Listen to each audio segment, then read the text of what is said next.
ಕಷ್ಟಪಟ್ಟು ಸಾಲನೋ ಸೂಲನೋ ಮಾಡಿ ಹೊಲ ಗದ್ದೆಗಳಲ್ಲಿ ದುಡಿದು ತನ್ನ ಮಕ್ಕಳನ್ನ ಆಳೆತ್ತರಕ್ಕೆ ಬೆಳೆಸಿರ್ತಾರೆ. ಆದರೆ ಮಕ್ಕಳು ಅನ್ಸ್ಕೊಂಡವರು ಮಾತ್ರ ರೋಡಲ್ಲಿ ಹೊಡ್ಕೊಂಡು ಸಾಯ್ತಾರೆ. ಇಂಥವ್ರನ್ನ ಇನ್ಯಾವ ಪದಗಳಿಂದ ವರ್ಣನೆ ಮಾಡಬೇಕು ಅಂತ ಗೊತ್ತಾಗ್ತಾ ಇಲ್ಲ.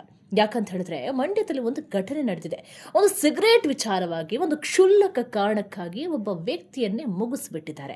ಈ ಸಿಗರೇಟ್ ವಿಚಾರ ಒಂದು ಸ್ವಲ್ಪ ದಿನಗಳ ಹಿಂದೆ ಬಾರ್ನಲ್ಲಿ ಗಲಾಟೆ ಆಗಿತ್ತು. ಆಗ ಒಂದು ಸಿಗರೇಟ್ ವಿಚಾರವಾಗಿ ಗಲಾಟೆ ನಡೆದಿತ್ತು. ಅದಾದ ಮೇಲೆ ಹೋದಲ್ಲಿ ಬಂದಲ್ಲಿ ಎರಡು ಗುಂಪುಗಳ ನಡುವೆ ಗಲಾಟೆ ಸಾಮಾನ್ಯ ಆಗಿ ಹೋಗಿತ್ತು.